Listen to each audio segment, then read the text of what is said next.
Dərsə xoş gəlmisiniz. Mən sizə hazırda dünyanı dəyişdirən, həqiqətən möhtəşəm bir şey barəsində danışacağam. Bir çox insanın həyatı Kickstart nəticəsində dəyişir. Kickstart insanlara ilk addım atmağa kömək eləməkdir.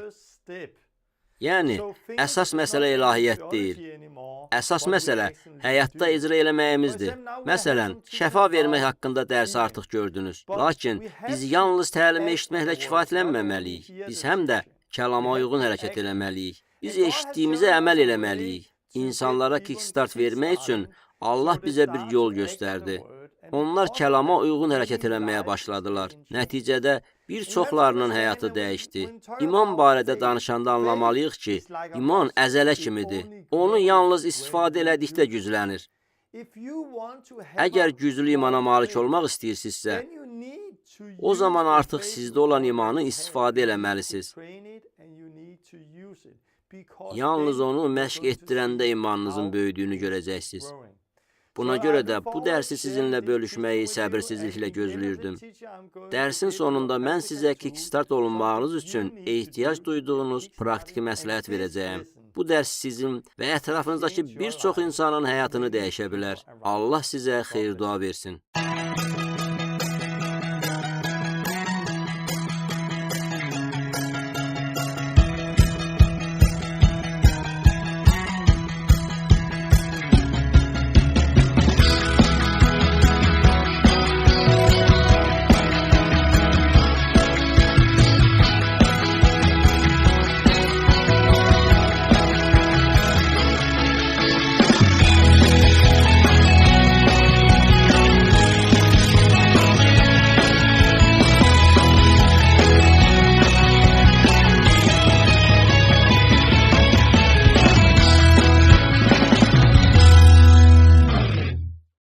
Dərsə xoş gəlmisiniz. Bu, Pioner məktəbimizdə keçirilən 20 dərsdən 6-cısıdır.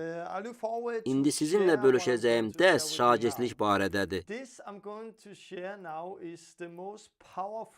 İnsanların daxilində odu alovlandırmaq və oyanış gətirmək üçün ən güclü vasitədir. Bunun bir çox insanın həyatını dəyişdiyini görmüşəm. İndi paylaşacağım kickstart hər yerə yayılır. Hal-hazırda bütün Hollandiyada, Finlandiyada və İsveçin hər yerində yayılır. Hazırda Danimarkada və bir çox başqa ölkələrdə çox dəyişikliklər baş verir. Mən bu Pioner məktəbinə öyrənməyə gələnlərin sayının çox olduğunu görəndə fikirləşdim.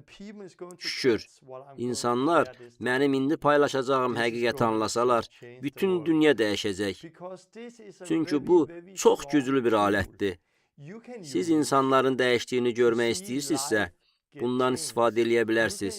Bundan istifadə eləməklə şəhərləri dəyişə bilərsiniz. Sizə kickstart haqqında danışmaq və bu barədə öyrətmək istəyirəm. Kickstart nədir? Kickstart mənim dostlarımla birlikdə burada, Danimarkada və artıq başqa yerlərdə də istifadə elədiyimiz bir vasitədir. Kickstart Danimarka, İsveç və ya Hollandiyadan olan dostlarımla istifadə elədiyimiz bir sözdür. Onlar çox zaman belə deyirlər. Hə, biz dünən 4 və ya 5 nəfərə kickstart verməyə getdik. Sabah mən bir nəfərə kickstart verəcəm. Onlar kiməsə kickstart vermək barədə danışanda nə demək istədiklərini mən artıq bilirəm. Bu dərsdən sonra elə siz də kickstartın nə olduğunu tam anlayacaqsınız. İndi kickstart haqqında danışacağım və bunun həyatı dəyişmək üçün nə qədər heyrətamiz vasitə olduğunu sizə göstərəcəyəm. Bir çox illər əvvəl mənim bir mopedim var idi. Onu işə salıb sürürdüm. Mopedimi işə salmaq istəyəndə mən onu beləcə işə salırdım. İşə salırdım ki, sonra onu sürə bilim. Biz məsihçilər də hər birimiz işə salınmalıyıq. Biz insanlara təlim verəndə, insanları Allaha itaat eləməyə başlamağa təşviq eləyəndə, xüsusən də xəstələrə şəfa vermək məsələsində kickstart sözündən istifadə edirik. Məsələn, müqəddəs ruhu almaqdan ötürü əvvəllər heç kəs gün dua eləməmiş adamlara da kickstart verirəm. Əvvəllər bunu eləmədikləri üçün adamlarda qorxu var. Mən onlara Kickstart verib bunu necə eləməyi göstərirəm və ya bunu onlarla birlikdə eləyirəm. Onlar bunu görüb öyrənirlər. Kickstart alandan sonra artıq bunu tək başına eləyə bilirlər. Sonuncu reformasiya səhifəmdəki videolarda siz görə bilərsiniz. Necə biz heç vaxt xəstələrə şəfa verməyən məsihçiləri küçəyə çıxarıb onlara Kickstart veririk. Bu çox sadədir. Biz onlara ardımızca gəlin deyirik. Sonra çıxıb bir neçə xəstə insan tapırıq. Sonra belə deyirik. Əllərinizi onların üzərinə qoyun və dua eləyin. Əl qoyma ilə dua nəticəsində ilk insanın şəfa aldığını görəndə onların içində nə isə baş verir. Bu, təzəcə işə düşmüş mühərrikə bənzəyir. Birdən onların oxuduqları və kilsədə eşitdikləri hər şey ilahiyyətdən daha böyük bir şeyə, həyata çevrilir. İsa ilahiyyəti deyil, həyat gətirdi. İsa bizə sözləri gətirmədi ki, biz danışaq və təlimlər yaradaq. O bizə icra eləməli olduğumuz sözləri gətirdi. Kəlamı icra eləyəndə bu həyata çevrilir. Axırıncı dərsdə mən şəfa haqqında danışdım. Şəfa barədə danışanda birdən sanki gözlərim açıldı. Əgər siz öyrətdiklərimə uyğun hərəkət eləməsəz, yəni bu sözə əməl eləməsəz, onda öz-özünüzü aldadacaqsınız. Çünki o zaman öyrətdiklərim ilahiyyət olmağa davam eləyəcək. Sadəcə bilik kimi qalacaq. Amma bu biliyə uyğun hərəkət eləyəndə görəcəksiniz ki, bu ilahiyyətdən daha çox şeydir. Siz ona uyğun hərəkət eləyəndə, küçəyə çıxıb əllərinizi xəstələrin üzərinə qoyanda, sizin vasitənizlə necə onların şəfa aldığını görəcəksiniz.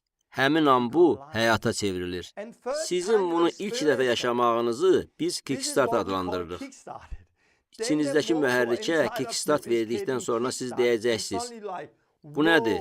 Mən daha çox istəyirəm, daha çoxunu istəyirəm. İçinizdəki o mühərrik həyatınızdakı hər şeyi dəyişəcək. Biz insanlara Kickstart verib şəfa verməyi öyrədəndə hər şey dəyişir. Bu təkcə şəfa verməklə bitmir. Hər şey dəyişir. Bundan sonra hər şey canlanır. Onların dua həyatı canlanır. Bu, onların müqəddəs kitab oxumaqlarına təsir göstərir. Oruç tutub Allahı axtarmalarını, müjdəni təbliğ eləmələri dəyişir. Nəticədə insanlar onlar vasitəsilə xilas olurlar.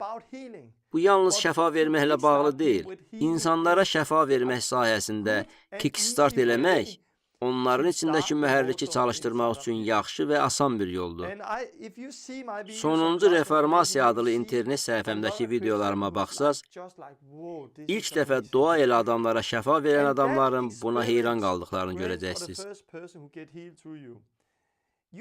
Bunu kitab oxumaqla və yaxud pioner məktəbində oturub bu videoya baxmaqla əldə edə bilməzsiniz. Xeyr, onu əldə edə biləcəyiniz yeganə yol bunu icra eləyib təcrübədə yaşamaqdır. Elə indi mən özümün Kickstart olunmağım haqqında danışacağam. Məndə bu necə başladı? Bir çoxlarının həyatının dəyişdiyini görmək üçün bundan necə istifadə elədik? Ətrafınızdakı digər insanları dəyişdirmək üçün ondan necə istifadə edə biləcəyiniz barədə danışacağam. Sonda mən sizə praktiki məsləhət verəcəyəm ki, küçəyə çıxıb Kickstart oluna biləsiniz. Siz bunu öyrəndikdən sonra bu hər şeyi dəyişəcək. Yadımdadır. Əvvəllər yeni imanlı olarkən kilsəyə gəldim. Və orada necə oldusa gözlərimə dindarlıq eynəkləri taxdım. O vaxt fikirləşirdim ki, əgər sadəcə toplantılara və tədbirlərə getməyə davam etsəm, müqəddəs kitab məktəbini oxumaqla, düşərgələrdə və müqəddəs kitab dərslərində öyrənməklə böyüyəcəyəm. Düzünü desəm, mən orada oturub gözləyirdim ki, nə vaxtsa bir peyğəmbər gələcək və mənə baxıb deyəcək, Torben Sondergaard, sənə sözüm var. Bugündən etibarən həyatında yenilik başlayacaq. Artıq səndə xəstələrə şəfa verməyə güc var. İndi bunu eləyə bilərsən. İndi səndə iman var. İndi xidmətin var. İndi böyük irəliləyiş olacaq. Düzünü desəm, mən məhz belə də düşünürdüm. Məncə, bugün bir çox insan eyni ilə düşünür. Onlar kilsədə oturub təlimə qulaq asırlar və fövqəltəbii bir şeyin baş verəcəyini gözləyirlər. Heyrətamiz bir şey gözləyirlər. Hardansa bir peyğəmbər yaxınlaşıb onlara işarə eləyəcək. Bir gün səhər onlar oyananda onların imanı olacaq və dua elədikləri hər kəs şəfa alacaq. Mən belə düşünürdüm, amma daha buna inanmıram. Çünki bu yalandır. O qədər insan var ki, oturub nəsə gözləyirlər. Amma gözləyəcək bir şey yoxdur. İsa artıq hər şeyi edib. Düşünürəm ki, bir çoxları məyus olacaqlar.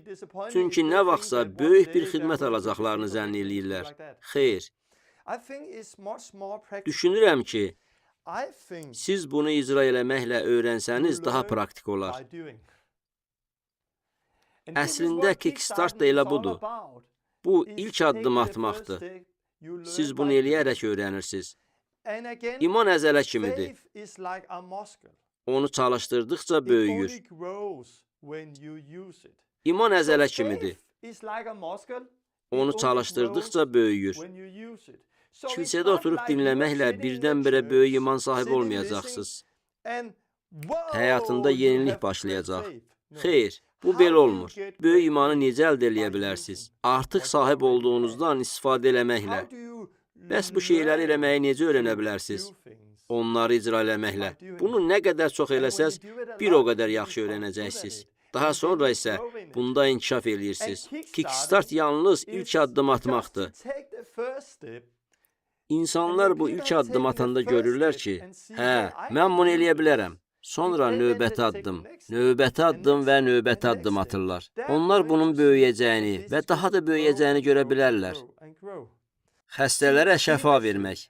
İndi diqqət mərkəzində olan budur. Növbəti dəfə müjdəni təbliğ eləmək haqqında danışacağam.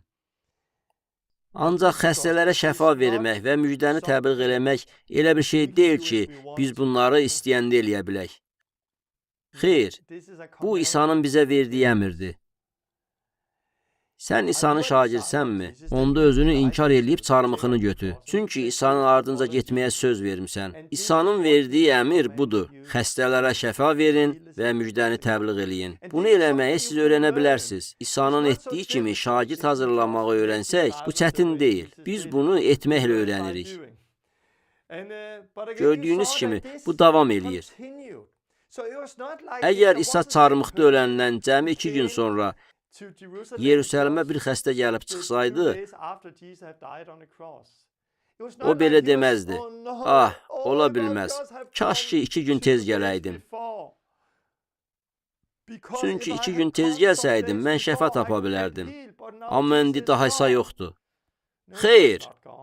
Çünki o, müqəddəs ruhunu buraya göndərdi və biz bugün onun bədəniyik. Siz bugün Həvarilərin İşləri kitabında bunları görürsünüz. Yəni, bu davam eləyir.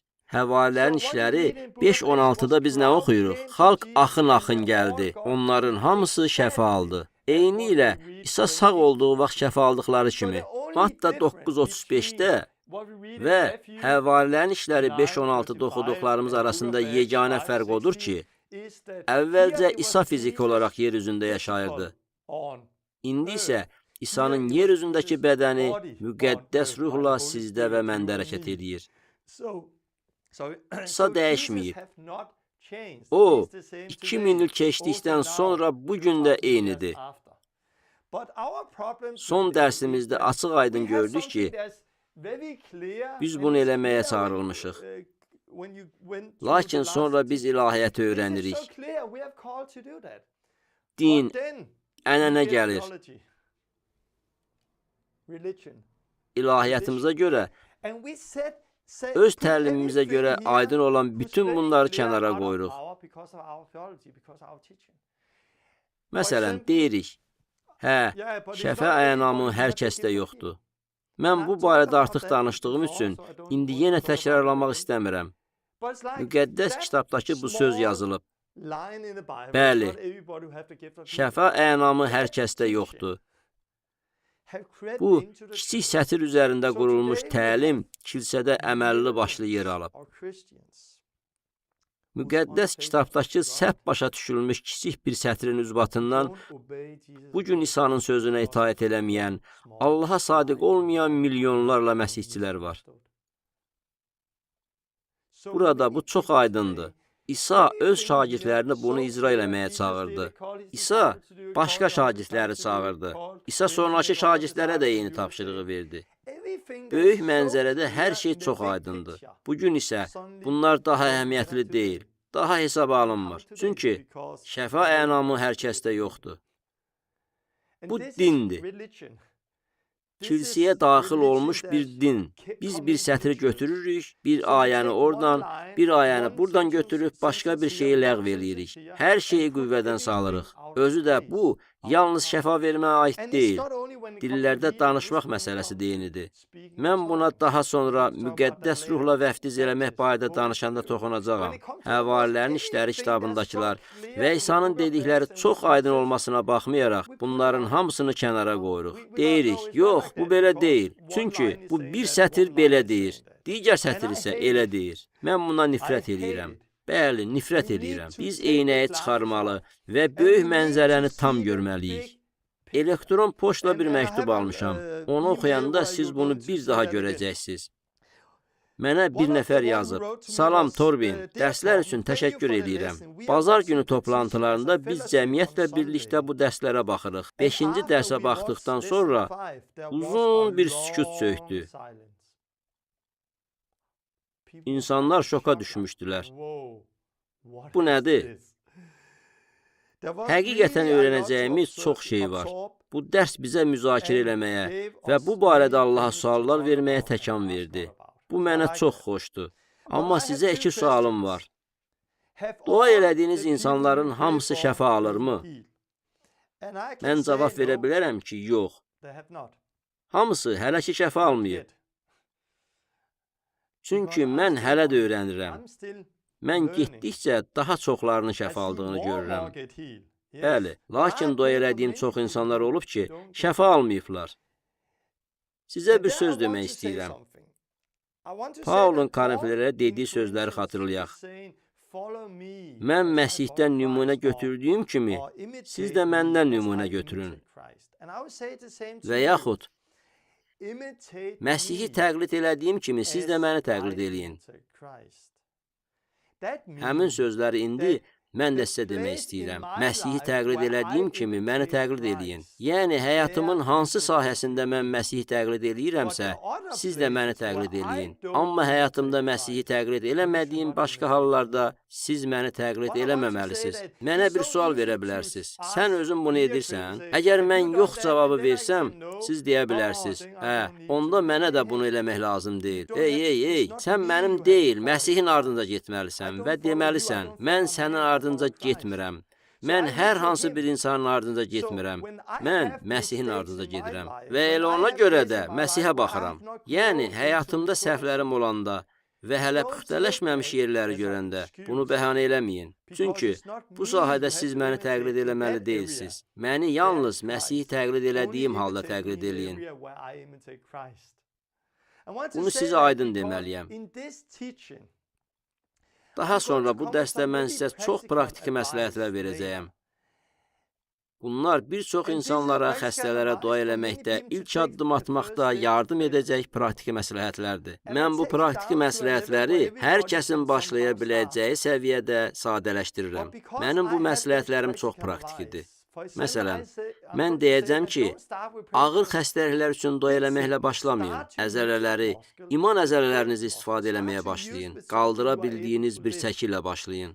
Mən deyə bilərəm ki, bu bir çox insanlara başlamaqda kömək eləyən çox yaxşı məsləhətdir. Ancaq əgər imanla dolusuzsa, onda özünüzü dediklərimlə məhdudlaşdırmayın.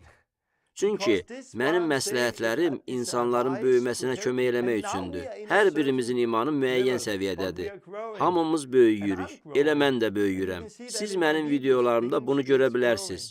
Elədiyim işlər böyüyür. Ona görə də Mən deyəndə ki, kiçik xəstəliklərdən, imanınız çatan yerdən başlayın. Siz bununla özünüzü məhdudlaşdırmayın. Əgər lap əvvəldən sizin xəstəxanaya getməyə və bütün xəstələr üçün dua eləməyə imanınız varsa, bunu eləyin. Çünki bu daha çox İsa'nın elədiyinə bənzəyəcək. Beləliklə, bunu demək istəyirəm. Bəli, mən çoxlu insanlar üçün dua eləmişəm, lakin onlar şəfa tapmayıblar. Çox insanlar. Ancaq mən bunu eləməklə öyrənirdim. Getdikcə dərhal şəfa almayanların sayı azalır. Mən bəzi şeyləri artıq öyrənmişəm. Təslim olmamağı hələ də öyrənirəm. Yəni, əgər mən dua eləməklə davam edirəmsə, yenə və yenə dua eləməklə davam edirəmsə, nəticəni görəcəyəm. Mən deyə bilmərəm ki, insanlar şəfa almırlar. Çünki davam eləmək vacibdir. Bu barədə daha ətraflı bir qədər sonra danışacağam.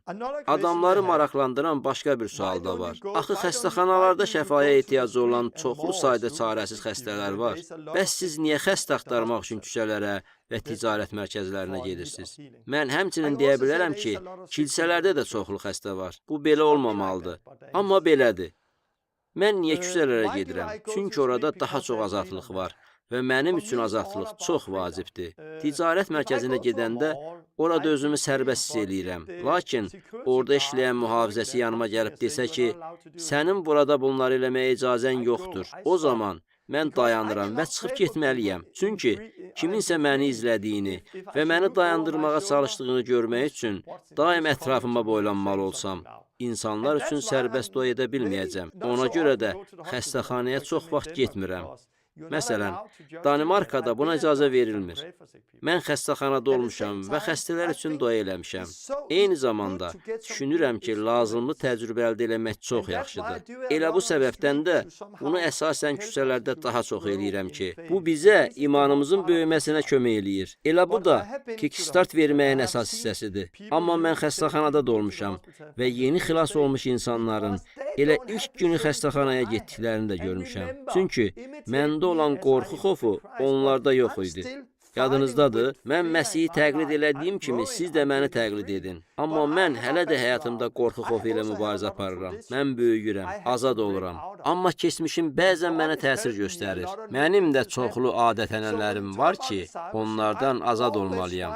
Allah da mənə kömək eləyir və bir çox yeniliklər baş verir. Buna görə də şagirdlik haqqında danışanda mən həmişə Məsihə bənzədiyim sahədə verə biləcəyim hər şeyi sizə verməyə çalışıram. Amma hələ də qorxu ilə mübarizə apardığım sahədə öz qorxumu insanlara ötürmürəm. Mən belə deyirəm. Hə, bunu imanla elə. İnsanları böyüməyə təşviq eləyirəm. Sizə demək istəyirəm ki, şəfa vermək üçün mənim böyüdüyüm kimi yavaş böyümək lazım deyil. Həyatınızda çox böyük irəliləyiş ola bilər. Siz İsa kimi ola bilərsiniz. Odur ki, mən sizə indi praktiki məsləhətlər verəndə bu dərsdə sizinlə bölüşəcəklərimlə özünüzü məhdudlaşdırmayın. Mən elə sadə izah eləməyə çalışacağam ki, insanlarla işləmək, onları öyrətmək və bu yolda irəliləmək mümkün olsun. Lakin bununla özünüzü məhdudlaşdırmayın. Ümid eləyirəm ki, nə demək istədiyimi başa düşürsünüz. Budur, elektron poçtla aldığım başqa məktublar da var. Kickstart dərsinə davam eləməzdən əvvəl bu məktublar barədə danışmaq üçün biraz vaxt ayırmaq istəyirəm. Bir nəfər mənə yazıb. Shalom Torben, dərsləriniz üçün təşəkkür eləyirəm. Videoya baxanda çox ağladım. Uzun illərdir həsrətində olduğum şey budur. Sualım Yaqub 5:16-dandır. Sonra o, bağışlamamaq haqqında sual verdi. Məncə, günah və bağışlamamaq xəstəliyin səbəbi ola bilər. Amma Yaqub 5:16-da belə görünür ki, şəfa almaq üçün sizə əvvəlcə bağışlamaq lazımdır. O, bu barədə soruşur, yazır. Şəfa almaq üçün bağışlamamaq bir mane ola bilər? Başqa biri də mənə yazır. Əziz Torben, dərsləriniz əladır. Allahın yolunda ayıq-sayıq və həvəsli oldum. Təşəkkür eləyirəm. Yaqub 5:14-ü öyrətdiklərinizlə əlaqələndirməyə çalışıram. Hesab eləyirəm ki, kilsədə insanlar bu ayədən istifadə edib belə deyirlər. Bütün insanlar şəfa verə bilməz. Siz başqalarına şəfa verə bilməzsiniz. Sizin bunda kifayət qədər təcrübəniz yoxdur.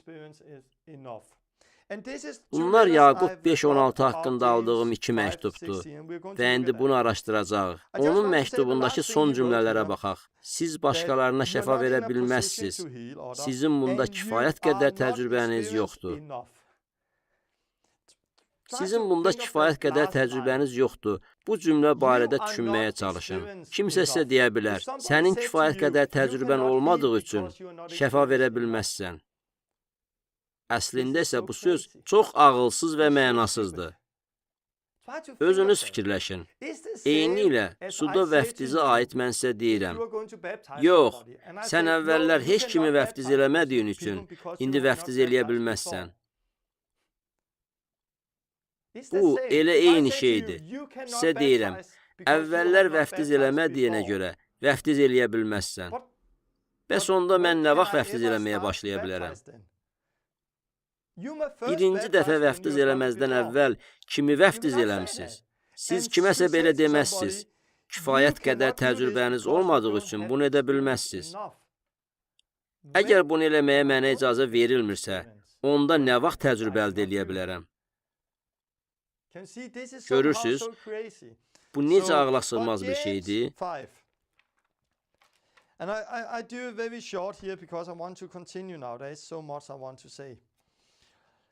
Yaqub 5-dəki ayələri əvvəlcə mən dini eynəklərdə oxuyacağam. Yaqub 5, 14, 16 ayələrində deyilir. Aranızda xəstə olan varmı? Qoy imanlılar cəmiyyətinin ağsaqqallarını çağırtırsın. Onlar da Rəbbin adına onu yağla məsə eləyərək dua eləsinlər. İmanla edilən dua xəstəyə şəfa gətirəcək və Rəbb onu ayağa qaldıracaq. Əgər o adam günah edibsə, bağışlanacaq. Beləliklə, günahlarınızı bir-birinizə etiraf eləyin və bir-biriniz üçün dua eləyin ki, şəfa alasınız. Eynəklərin dediyi budur. Əgər kimsə xəstədirsə, kilsədə bunu eləyə biləcək bir ağsaqqal olmalıdır. Bunu hər kəs eləyə bilməz. Çünki bunu yalnız ağsaqqal eləyə bilər. Onlar çox müqəddəs görünüşlə xəstənin yanına gedirlər. Özləri ilə yağ götürürlər. Xüsusi dua oxuyurlar. Onlar xəstələr üçün dua eləyirlər. Kəlam yazır ki, bu dua şəfa gətirəcək. Halbuki, onlarda çox zaman şəfa olmur. İndi deyək ki, xəstələr şəfa alırlar. Onlar xəstədirlər. Çünki onların həyatında günah var və şəfa almazdan əvvəl öz günahlarının bağışlanmasını diləməlidirlər. Sizin üçün dua eləməzdən və sizin şəfa almanızdan öncə deyin görüm, siz hansı günahlarınızı etiraf etmək istəyirsiniz? Yalnız onlar tövbə etdikdən sonra biz dua eləyə bilərik. Bu zaman şəfa tapacaqsınız. Baxın, eynəklərin dediyi təxminən belədir. Bəs İsa nə deyir?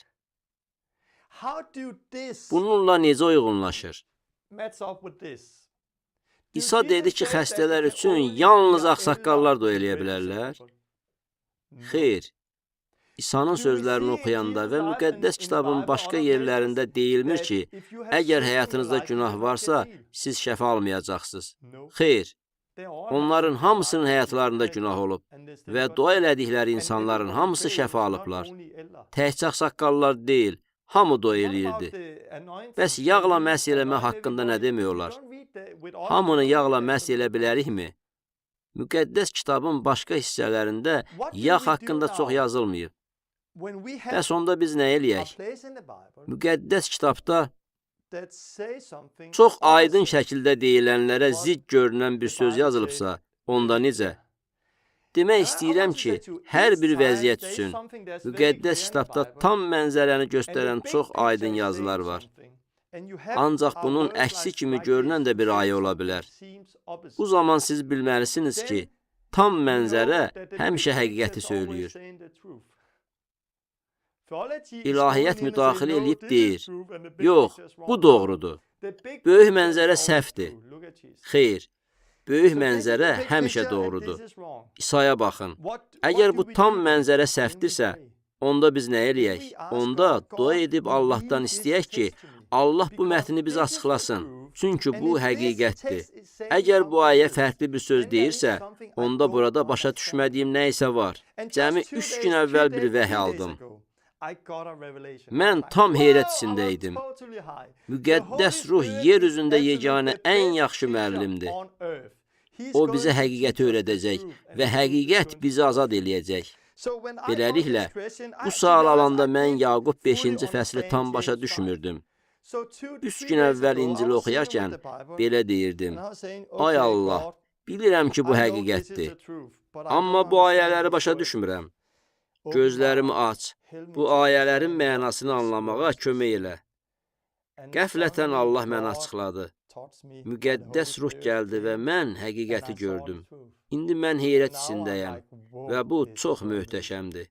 Eynəyinizi çıxarmağa hazırsınız? Hər şeyi yeni bir şəkildə eşitməyə hazırsınız? Siz ilk dəfə bunu görəndə ilahiyyətin insanı necə öldürə biləcəyinə dair bir nümunəni görəcəksiniz.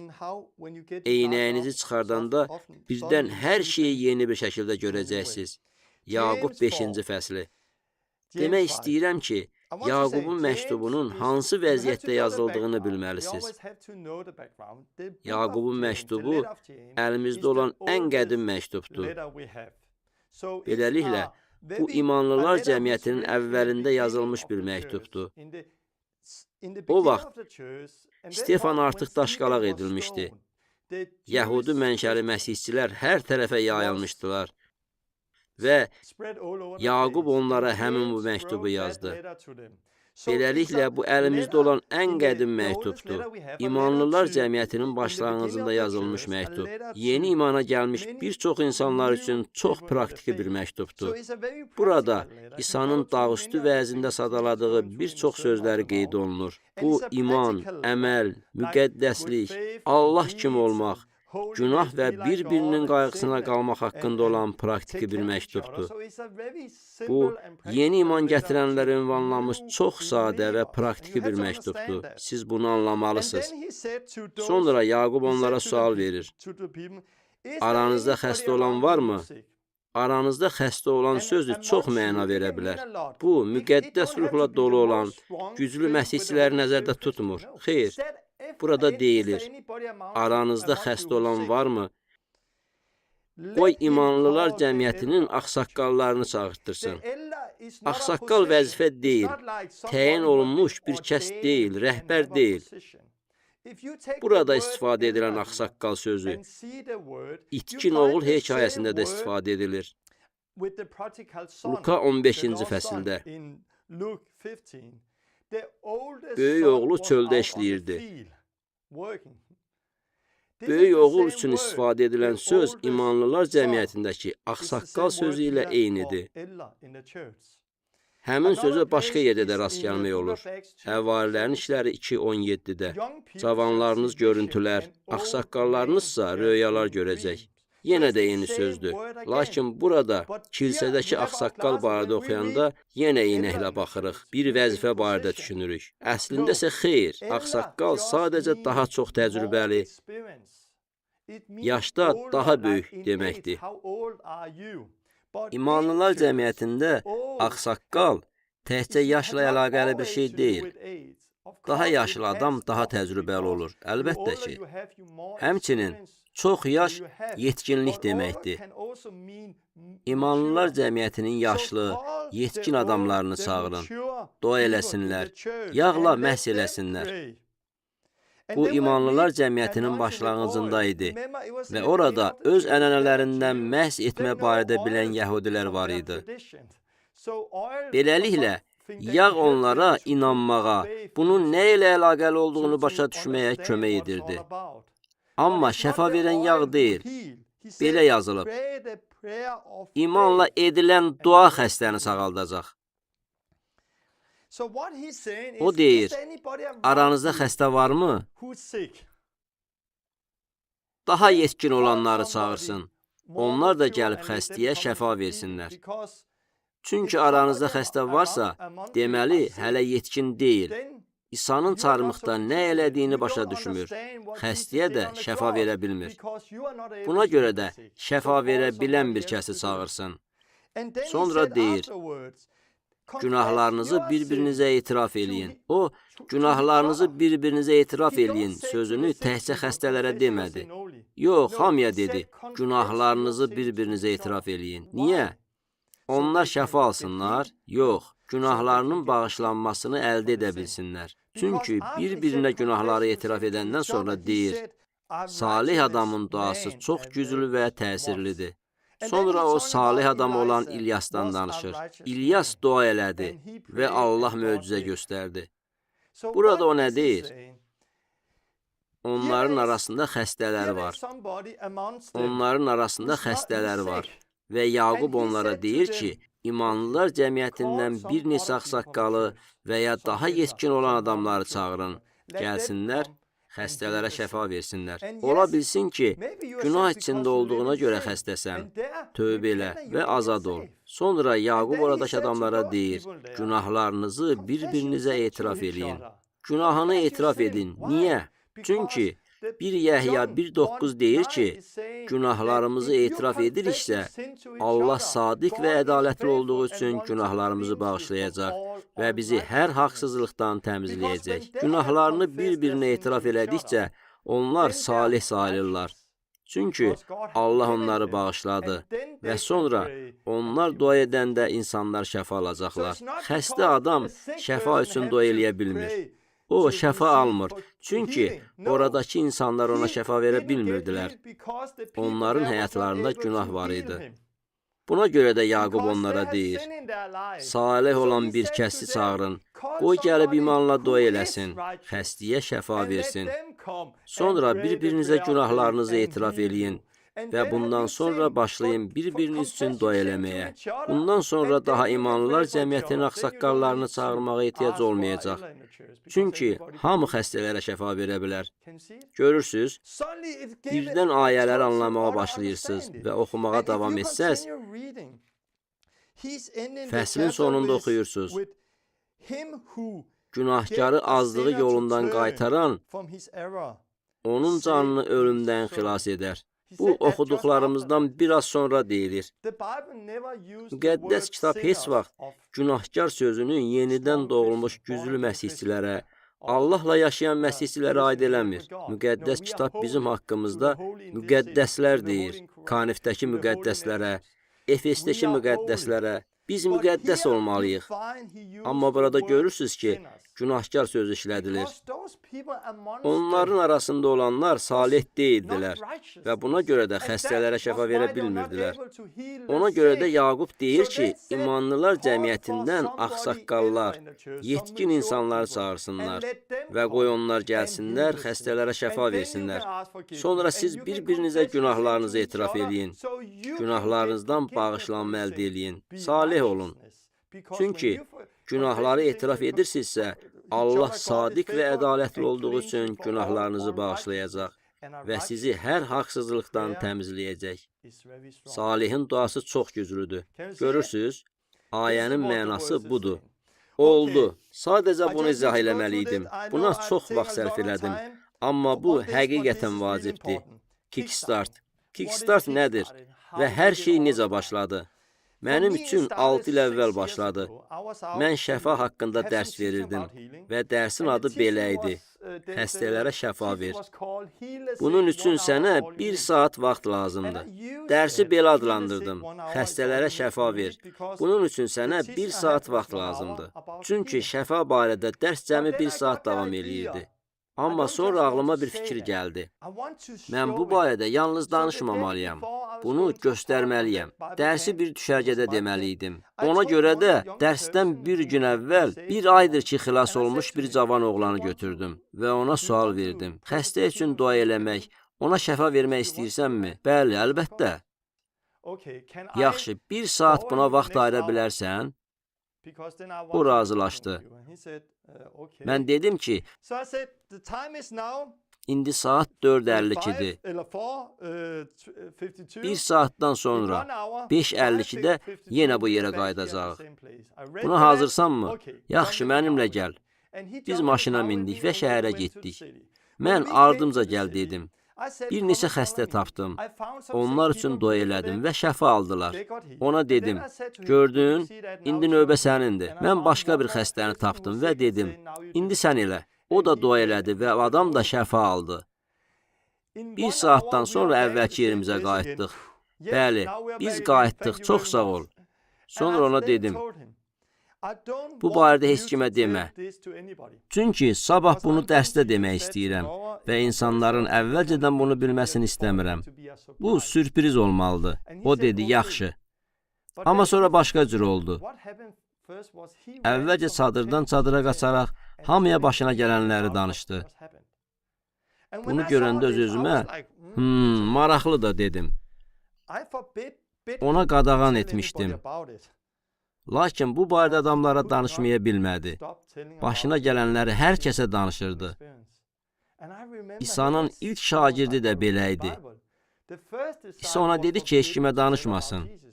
Lakin o, yaşadıqlarını, gördüklərini və eşitdiklərini, hər şeyi danışırdı və dayana bilmirdi. Bu oğlanla da eyni idi. Ancaq sonra içimdə bir döyüş başladı. Çünki mən Allahdan qorxuram və doğru şey eləmək istəyirəm. Və dini enəklərim deyirdi, əgər bu sevgi deyilsə, bunu eləmə.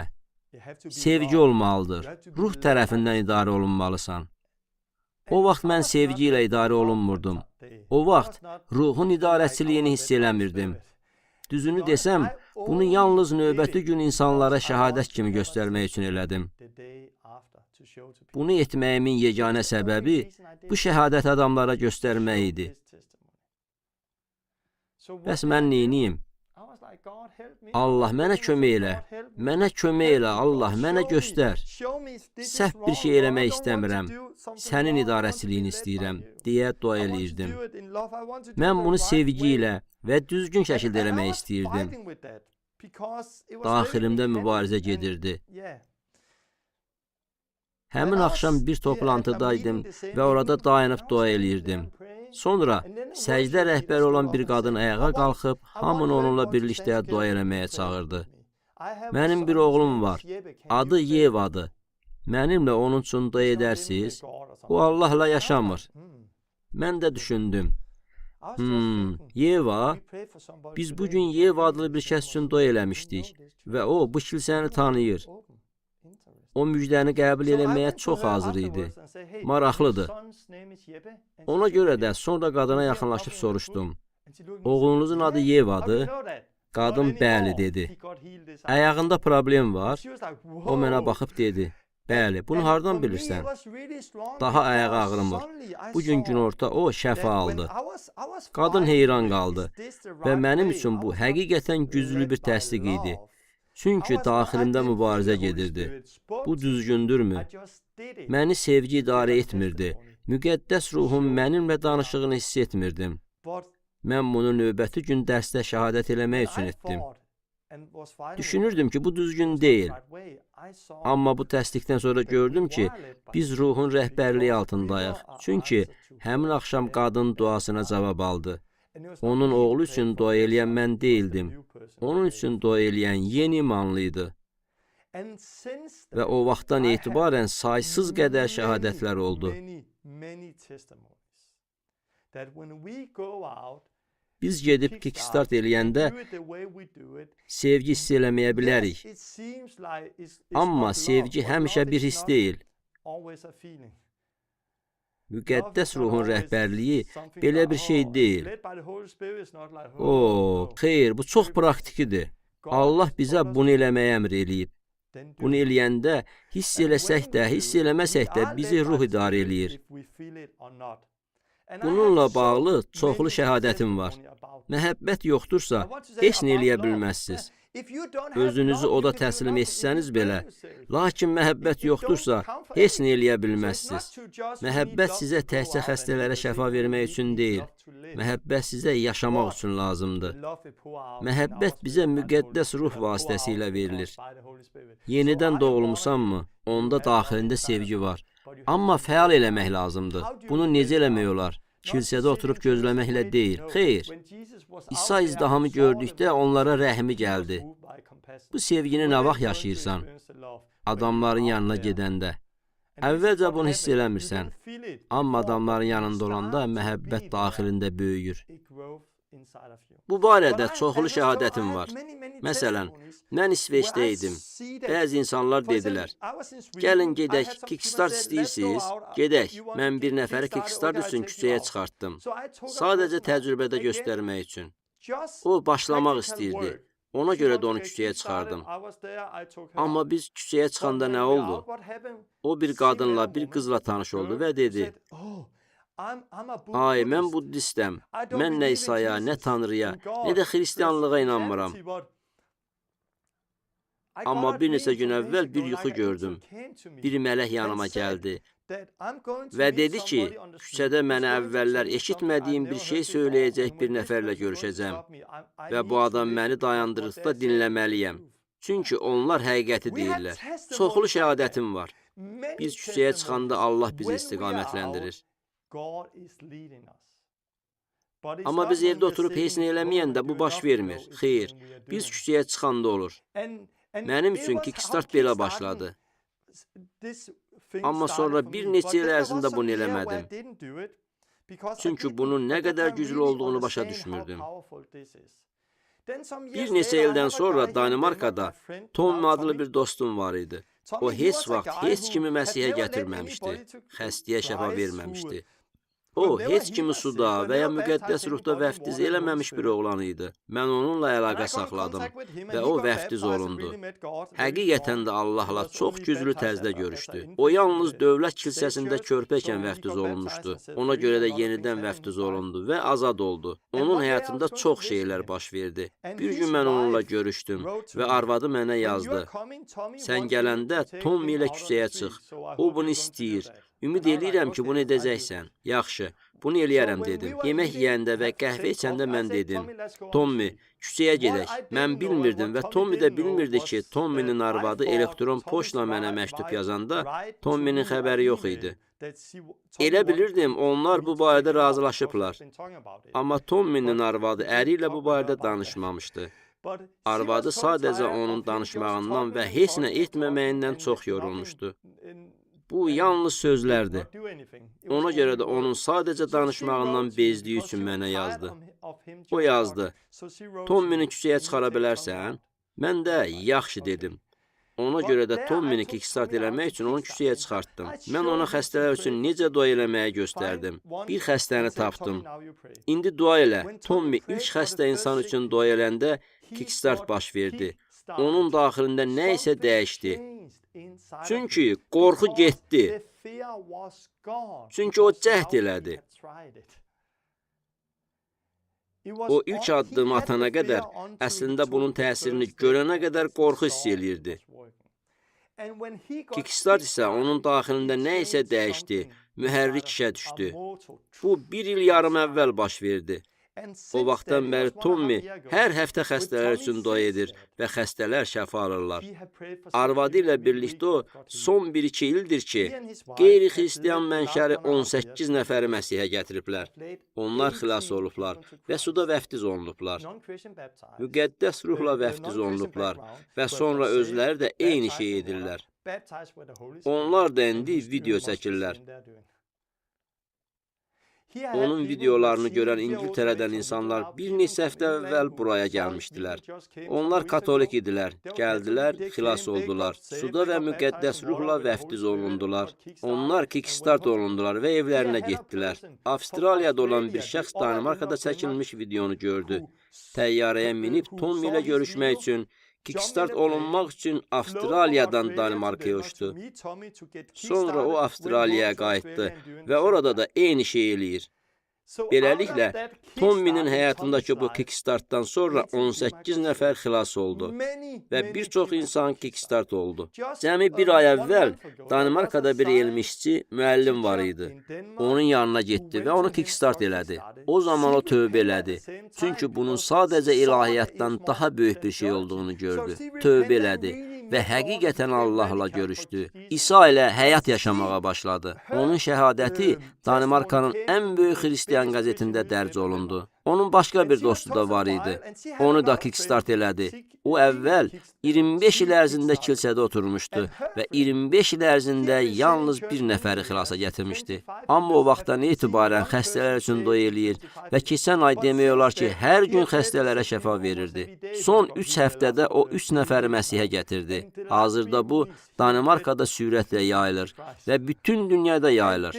Bizim sonuncu reformasiya veb saytımızda Peter barədə oxuya bilərsiniz. Bir il yarım bundan əvvəl İsveçdən Danimarkaya gələn bir oğlan var idi. Adı Peter'di. Mən onu kickstart elədim və sanki daxilində bir mühərrik işə düşdü. O İsveçə qayıtdı. İndi o İsveçin hər yerində səyahət eləyir. İnsanları kickstart edir. Qəzetlər onun barəsində yazır. Televiziya onun barəsində danışır. Peter bir çox insanın xilas olduğunu gördü. 2 gün əvvəl mənə yazdı ki, küçədədirlər. Şəhərdə böyük şənlik var idi. Həmin gün 60-70 nəfər üçün doy elədilər. 12 saat ərzində küçədə oldular. 4 nəfər şagird olmağa razılıq verdi və İsa'nın davamçıları oldu. Bu, bütün dünyada yayılır. Peter heyrətamiz bir həyat yaşayır və bütün İsveçdə bir çox insana kickstart edir. Bu həftə Finlandiyada və Hollandiyada kickstart olunan insanlar barədə şəhadətlərim var. Mən bu yaxında oradaydım. Siz bunu son videomuzda gördünüz. Mən bəzi insanları kickstart elədim. Onlar da başqalarını kickstart elədilər. Cəmi bir neçə gün əvvəl kickstart elədiyim adamlardan biri əlil arabasında olan bir qadın üçün dua elədi. Qadın şəfa alıb evinə getdi. Qadın 2 il idi ki, köməksiz yeriyə bilmirdi. Şəfa alandan sonra evinə piyada getdi. Bu gördüyüm ən güclü şəfadır. Onların içərisində sanki bir mühərrik işə salınır. Bu artıq ilahiyyət deyil, bu həyatdır. Bu güclüdür. İsa'nın gətirdiyi şeydir. Söhbət təkcə şəfa verməklə bağlı deyil. Mən Allaha aid şübhə ilə mübarizə aparan insanları görmüşəm və sonra onları çıxarıb kickstart edirəm və onlar dayanıb ağlayırlar. Bu çox heyrətəmizdir. Və onların həyatında hər şey dəyişir. Yalnız xəstələrə şəfa verməyi öyrənmirlər. Yox, onların dua həyatı da dəyişir. Müqəddəs yaşamaq istəyirlər. Çünki birdən Allahı həyatlarında dərk eləyirlər. Artıq bu, təkcə ilahiyyət deyil. Allah realdır və buna görə də müqəddəs həyat yaşamaq istəyirsən. Ona görə də siz dua eləməyə və ya oruç tutmağa başlayırsınız və bu böyüyür. Mən istənilən bir məsihçini götürüb sadəcə onu öyrədə bilərəm. Onu çox asanlıqla öyrədə bilərəm. Onu kickstart eləyə bilərəm. Xəstələrə şəfa verməyi və cinlərə qovmağı öyrədə bilərəm. İnsanları Məsihə gətirib vəftiz eləməyi öyrədə bilərəm. Düşünürəm ki, bu kickstart dünyanı dəyişəcək. Danimarkanı dəyişdi, İsveçi dəyişdi, Finlandiyanı dəyişdi, Hollandiyanı dəyişdi. Amerikada da bir çox yerlərdə insanlar kickstart olunurlar. Kickstart nədir? Etdiyimiz yeganə şey küçədə adamları şagird eləməkdir. Bir nəfərə ardımca gəl deyirik. Onu küçəyə çıxarırıq. Xəstə tapıb, indi dua elə deyərək kiməsə dua etmək imkanı veririk. Mən durub dua eləmirəm. İstəmirəm düşünsünlər ki, xəstələrə şəfa verən mənim duamdır. Xeyr, mən sadəcə dayanıram, onların üzünə baxıram və nə edəcəklərini gözləyirəm. Deyirəm, əla, şəfa aldı, şəfa aldı. Və şəhadət çox heyrətamiz olur. Mən kickstartla əlaqəli şəhadətləri günlərlə danışa bilərəm. Yeniyetmələri özümlə apardığım barədə videolarımıza baxın. Mən onları kickstart eləyirəm. Bugün kickstartdan təkcə insanları Məsihə gətirmək üçün bir alət kimi istifadə eləmirəm. İsa həm də insanları Allah barədə öyrətmək və həyatlarına alov gətirmək üçün, eləcə də şagirdlik aləti kimi kickstartdan istifadə eləyir.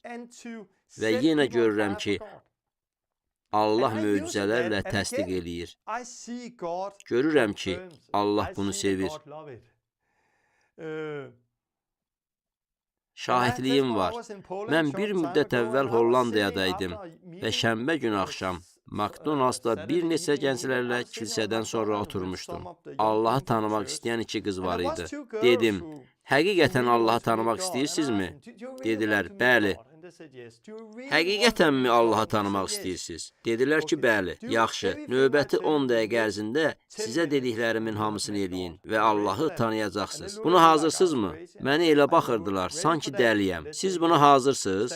Onlar bəli dedilər. Ardımca gəlin. Biz küçəyə çıxdıq. Sonra irəli qaçdım. Bir neçə nəfəri saxlayıb soruşdum. Haranızı ağrıyırmı? Bəli dedilər. Mən qızlardan birinə dedim. Qısa bir dua elə. Qız dua elədi və xəstə şəfa aldı. Yaxşı. yaxşı. Növbəti xəstəni tapdım. Qızdan soruşdum, doy elədinmi? Qız dedi, bəli. Onda indi sən doy elə. Xəstə şəfa aldı. 10 dəqiqədən sonra yenidən McDonald's-a qayıtdıq. Biz McDonald's-da olanda o qızlar heyrətlənmişdilər. Onlar oturub şəhadətlərini masa arxasında oturanlara söylədilər. Daxillərində alov yanırdı. Çünki Allah onlardan istifadə elədi. Hər bir kəs bunu arzuluyur. Biz sadəcə kilsədə oturub başqalarının bunu elədiyini görməyə çağırılmamışıq. Biz bunu özümüz eləmək üçün çağırılmışıq. Allah bizdən istifadə eləməlidir. Allahın bizdən istifadə elədiyini görməkdən daha gözəl bir şey yoxdur.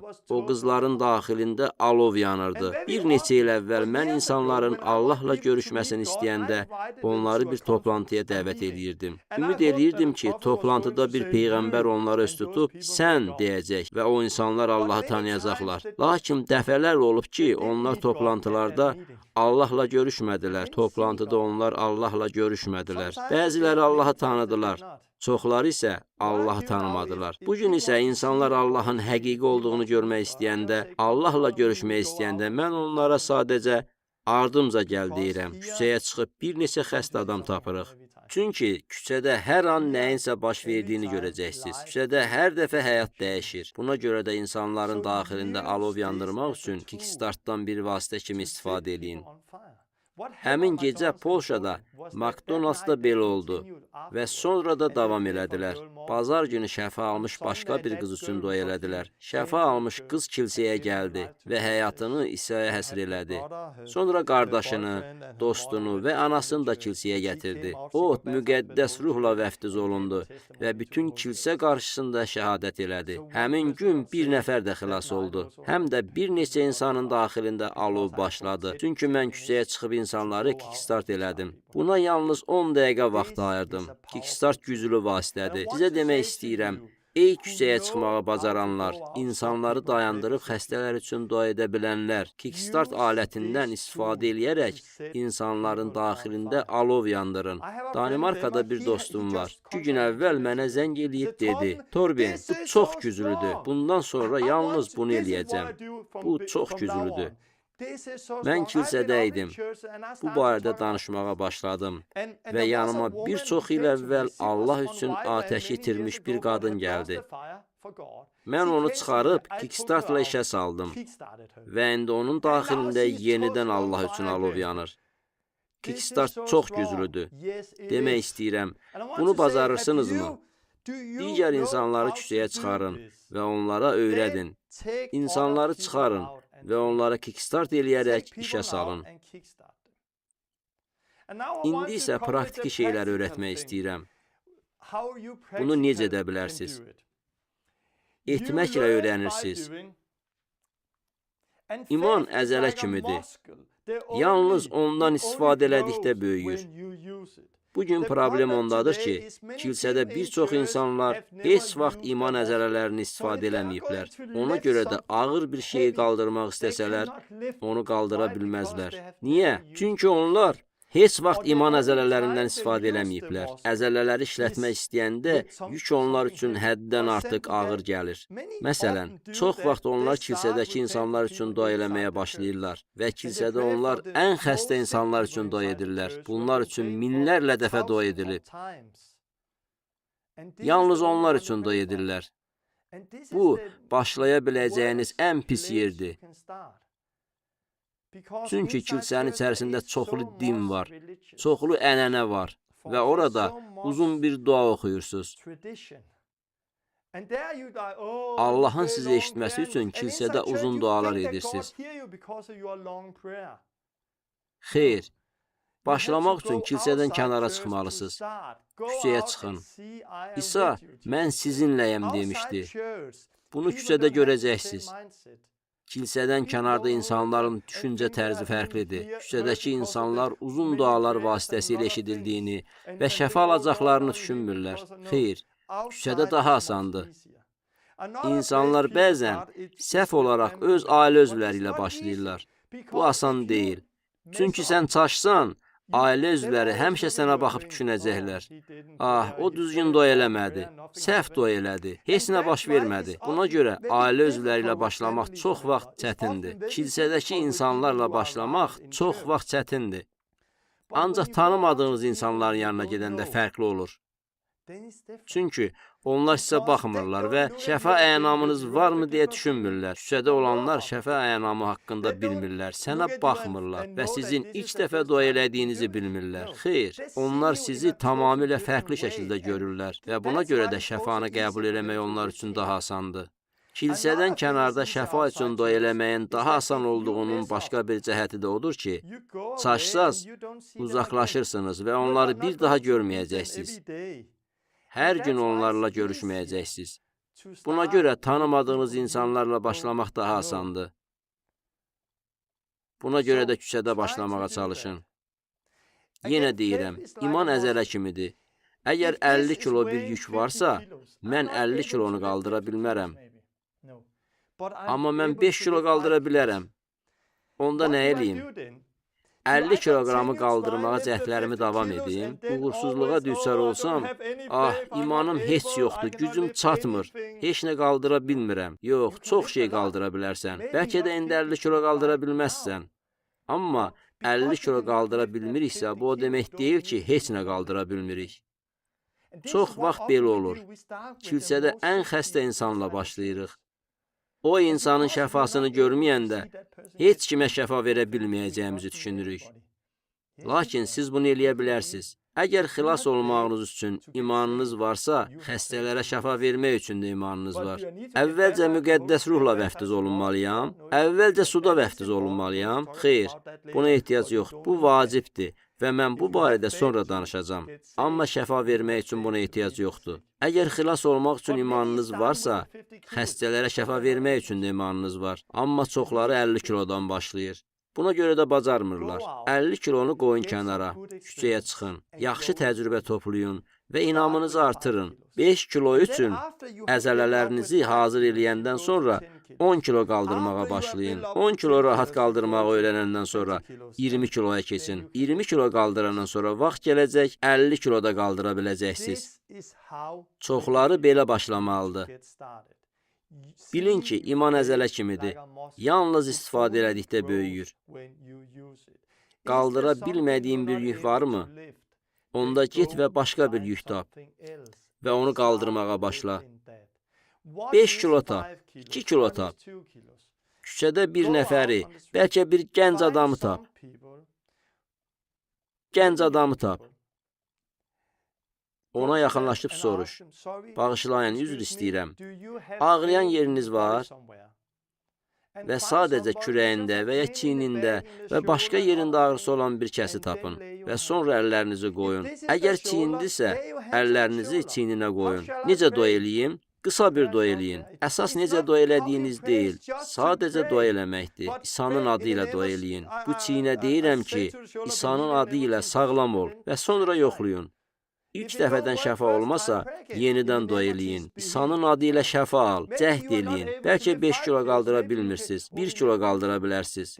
Onda 5 dəfə dua eləyin. Çünki o zaman 5 kilonu qaldırmış olursunuz. Görürsünüz? Əgər şəfa almırlarsa, yenə dua eləyin, yenə dua eləyin və birdən görəcəksiniz ki, şəfa aldılar. Onlar şəfa alanda siz də sevinəcəksiniz. Buna görə də kürəyində ağrı olan bir kəsi tapın və ona yaxınlaşıb soruşun. Bağışlayın, xəstəliyin varmı? Sizdə ağrı varmı? Bəli cavab versə deyin. Sizin üçün dua eləyə bilərəmmi? Cəmi 2 saniyə çəkəcək. Sonra əllərinizi ağrıyan yerə qoyun. Ay Allah, dua eləyirəm ki, İsa'nın adı ilə bu adam şəfa alsın. Ağrı indi yox olsun. Sonra deyin, yoxlayın. İlk dəfə çox vaxt xəstə yoxlayanda, yox, görür ki, şəfa almadı. Onda yenidən dua eləyin və ağrı bir qədər azalır. Bunu eşidəndə iman böyüməyə başlayır. Yenə dua eləyəndə ağrı tamamilə yox olur. Uzun dua eləməyin. Çünki uzun dua eləsəz və ilk dəfədən şəfa olmasa, yenidən dua edə bilərəmmi deyə soruşsanız, bir çox insan, xeyr, buna vaxtım yoxdur deyəcək və gedəcəklər. Ancaq qısa bir dua eləsəz, Allahım, sənə təşəkkür eləyirəm, çünki İsa'nın adı ilə belin şəfa alacaq. Ağrı, indi get. Soruşun, indi necədir? Xeyr, yenidən dua eləyin. Ağrı geçsin. İndi get. Biraz yaxşıdır. Ağrı, indi get, əmr eləyirəm. İsa'nın adı ilə. Sonra deyir, indi şəfa aldım. Cəmi 20 saniyədə 4 dəfə dua elədim. Ona görə də qısa dua eləyin və gözlərinizi yummayın. Bu mənim sizə məsləhətimdir. Sadəcə qısa dua eləyin. Sonra nə baş verdiyini görmək üçün adamın üzünə baxın. Çünki onun üzündə əla, getdi. Beləliklə, nə baş verdiyini adamın üzündən görəcəksiniz. Bu mənim məsləhətimdir.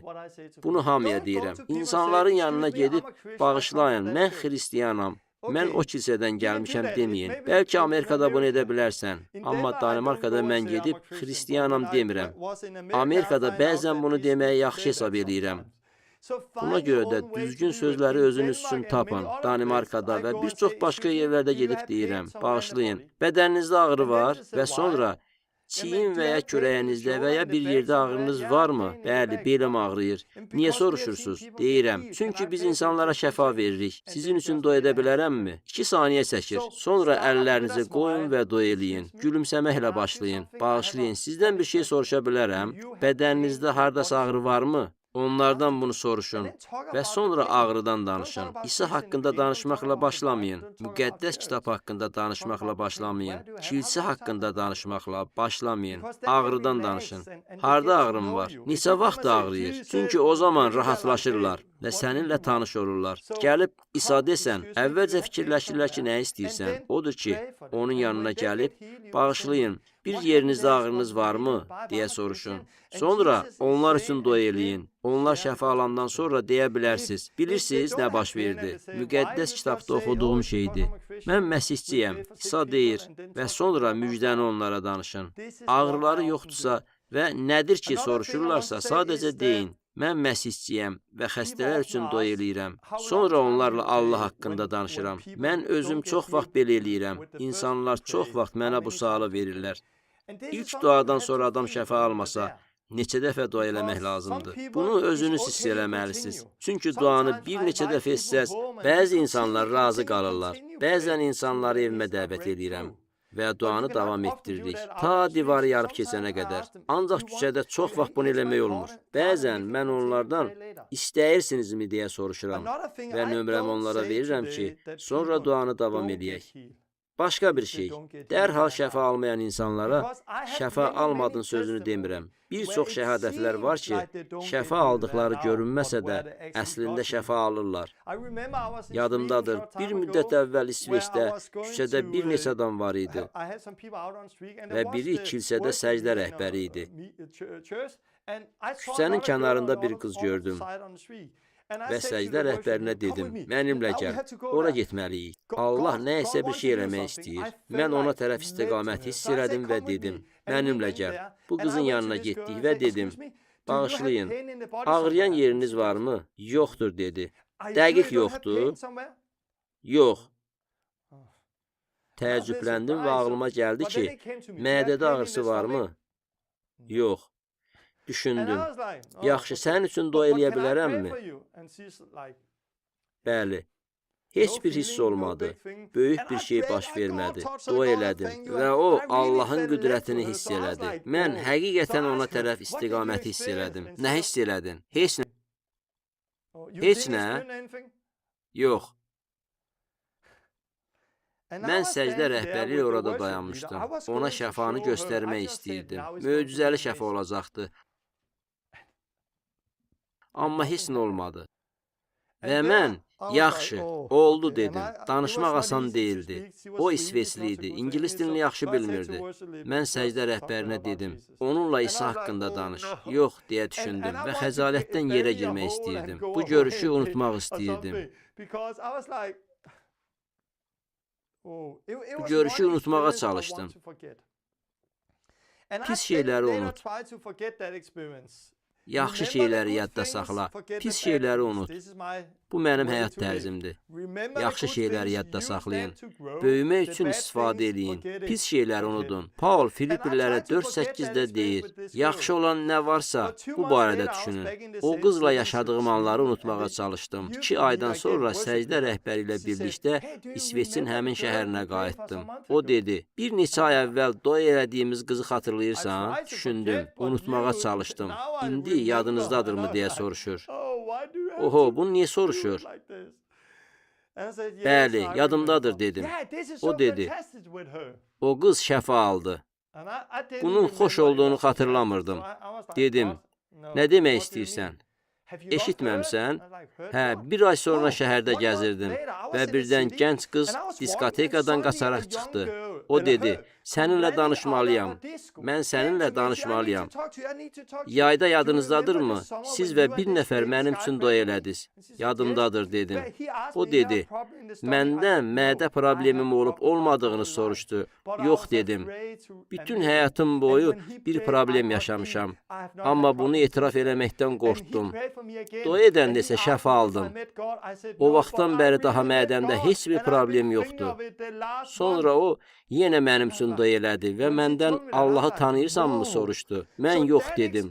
Amma əslində mən Allahı həmin gün tanıdım və mən son ay ərzində bu barədə düşünürdüm. Mənə bunu deyəndə mən heyrətləndim. Mən bu təcrübəni unutmaq istəyirdim. Ancaq Allah ona toxunmuşdu. Sonra dedi, onunla görüşmək istəyirsən? Mən dedim, nə demək istəyirsən? Biz dostuq, indi o bizə gəlir. Yaxşı, ona zəng elə. O gəlib yenidən Allahla görüş yaşadı. Beləliklə, pis bir təcrübə hesab elədiyim şey əsl böyük bir şahidlik idi. Əgər o zaman heç nəyin baş verdiyini desəydim, yalan deyərdim. Çünki çox şey baş verdi. Mənim buna bənzər başqa bir şəhadətim də var. Orada heç bir şey olmadığını düşündüm. Amma nəsə baş verdi. Sadəcə soruşdum. Bağışlayın, sizin üçün dua edə bilərəmmi? Sonra dua elədim.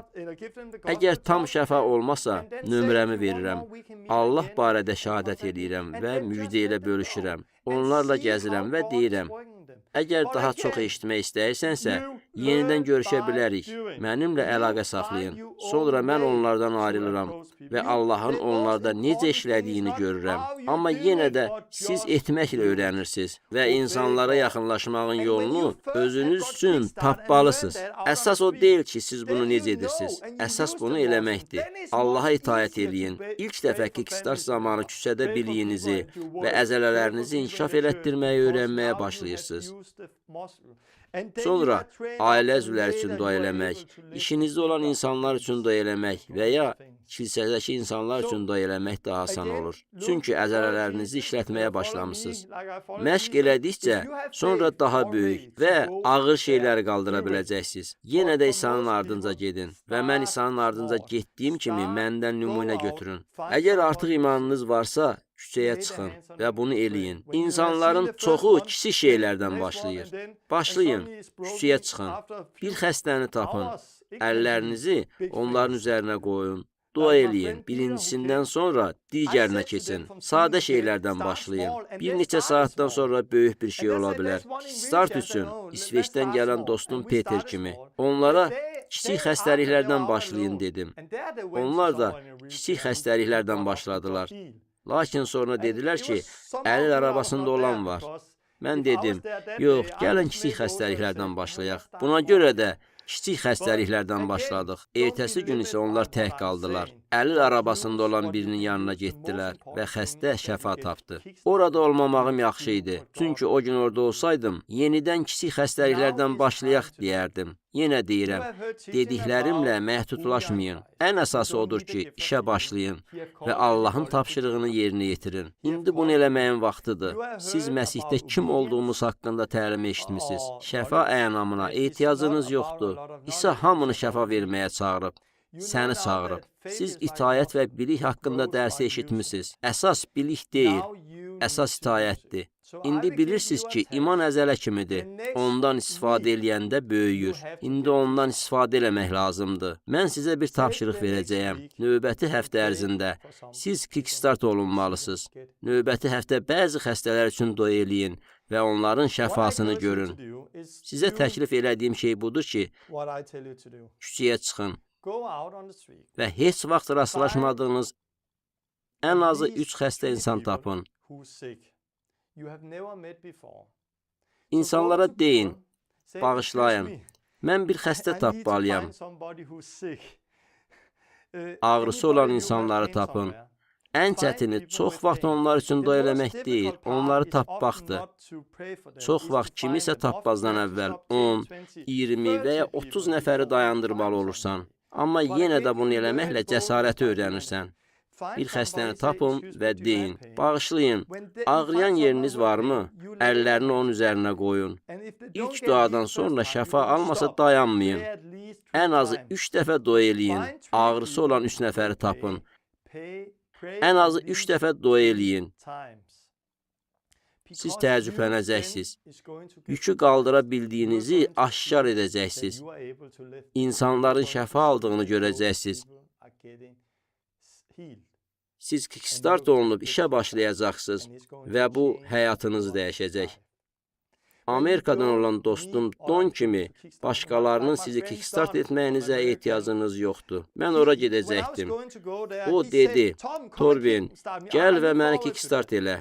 Torben, sənin bura gəlməyini səbirsizliklə gözləyirəm. Gözləyə bilmərəm, amma gözləmək istəyirəm. Gəl məni kickstart elə, işə sal. Ancaq bir həftə sonra o mənə yenidən yazdı. Torben, səni gözləməyə səbrim çatmadı. Şeyə tək çıxdım. Bir çox insan şəfa aldı və indi başqalarını öyrədirəm. Biraz təlim almaq kifayətdir. Sadəcə sizə dediklərimi eşitmək kifayətdir. Şeyə çıxa bilərsiniz. Bunu edə bilərsiniz. Sizi kickstart edib işə salmaq üçün başqa insanlara ehtiyacınız yoxdur. Hindistandan olan oğlan barədə keçən dəfə videoda danışmışdım. Siz də bunu tək başına edə bilərsiniz. O, sadəcə küçəyə çıxdı və bunu tək başına elədi. Sən də bunu eləyə bilərsən. Bacarmırsansa, bunu edən bir kəsi tap. Sizi kickstart edə biləcək, sizi işə sala biləcək, sizə kömək edə biləcək bir kəsi tapın. Bəlkə də onlar hələ xəstələr üçün dua eləməyiblər. Amma tanımadıqları insanlara yaxınlaşmaqda daha cəsarətlidirlər. Onları tapın. Və mən sadəcə demək istəyirəm ki, Allah mənimlə dünən danışdı. Müqəddəs Kitab məktəbinin ilk 6 dərsini mən sizə artıq təqdim elədim. Bu dərs və əvvəlki 5 dərs hamı üçün internetdədir. Bu dərslər indi internetdədir. Bu dərsi eşitmək üçün başqa ölkədə keçirilən pionerlər məktəbinə getməyə ehtiyac yoxdur. Bu dərsi keçin. Kilsənizdə sizdən daha cəsarətli olan bir tanış məsihçini tapın. Bu dərsə birlikdə baxın və sonra qərar verin. İndi küçəyə çıxıb bunu sınaya bilərik. Bunu sadəcə eləyin. Sual verirlər. Özüm xəstəyəmsə, başqasının şəfası üçün dua eləyə bilərəmmi? Bəli. Əgər xəstəsənsə, bunu mütləq eləməlisən. Verin, sizə də veriləcək. İncildə deyilir. Əlinizdəki çörəyi acılara versən, yaranız şəfa alacaq. Bu çox vacibdir. Əgər xəstəsinizsə, əzələlərinizi məşq etməyiniz vacibdir. Başqa insanlar üçün dua edəndə iman əzələlərinizi məşq et. Bəli, xəstə olanda başqa insanlar üçün dua edə bilərsiniz. Bəli, siz hələ müqəddəs ruhla vəftiz olunmamısınızsa, dua eləyə bilərsiniz. Bəli, hələ suda vəftiz olunmamısınızsa, dua eləyə bilərsiniz. Bəli, hələ də mübarizə apardığınız şeylər varsa, dua eləyə bilərsiniz. Çünki kickstart zamanı işə başlayanda başqa şeylər edə biləcəksiniz. Ancaq suda vəftiz olunmaq vacibdir. Bunu və digər şeylər də eləmək vacibdir. Növbəti dəfə bu barədə danışacağam. Çünki bu çox asan və vacibdir. Biz müjdəni çatdırmalıyıq. Müjdənin nə olduğunu bilməliyik. Bu vacibdir. Növbəti dəfə müjdənin nə olduğu haqqında danışacağam və sizi təhrik eləyəcəm. Eynəyi çıxarıb bir çox şeyi öyrənməkdə sizə kömək eləyəcəm. Bu gün isə şəfa verməklə başlayın. Küçəyə çıxın. Sizi ruhlandırıram. Sizə xeyir dua verirəm. İsa'nın adı ilə sizi göndərirəm. Növbəti həftə şəfa alacaq ilk insan üçün dua eləyin. Başlayın. İmanınızı işlətməyə başlayın. Tək başına edə bilmirsənsə, kömək eləyə biləcək bir kəsi tapın. Əgər belə bir adam yoxdursa, sizi işə sala biləcək insanları yanınıza göndərməyə çalışırıq. Hazırda Polşada, İsveçdə, Danimarkada adamlarımız var. Başqa yerlərdə də var. Və düşünürəm ki, yaxın gələcəkdə adamları kickstart edərək işə sala biləcək insanlar bütün dünyada olacaq. Odur ki, kimisə tapın və bunu öyrənəndə mənə yazın. Mən sizə kömək eləməyə hazıram. Çünki sonra siz də başqalarını kickstart edib işə başlamağa kömək eləyə bilərsiniz. Mən sadəcə sizi küçəyə çıxmağa çağırıram və bütün dünyadan daha çox şəhadətlər gözləyirəm. İlk insan sizin vasitənizlə şəfa alacaq. Daha sonra növbəti insan şəfa alacaq. Daha sonra iman əzələləriniz böyüyəcək. Və sonra daha böyük və daha böyük işlər görəcəksiniz. Siz insanları Məsihə gətirəcəksiniz. Onları suda vəftiz edəcəksiniz. Sonra isə onları müqəddəs ruhda vəftiz edəcəksiniz. Yeni imanlılar cəmiyyətləri başlayacaq. Beləliklə, ilk addımdan başlayın, küçəyə çıxın. İlk xəstəyə şəfa verib öyrənin, işə başlayın. Növbəti dərsdə müjdə haqqında əsaslı danışacağam. Müjdə nədir? Bunu bilməlisiniz ki, aldanmayasınız. Müjdə nədir? Başqa insanlara doğru müjdəni çatdırmalısınız ki, onlar da aldanmasınlar. Biz tövbə eləyən, müqəddəs ruhla vəftiz olunan, çarmıxını götürən və İsa'nın ardınca gedən güclü məsihçiləri görəcəyik.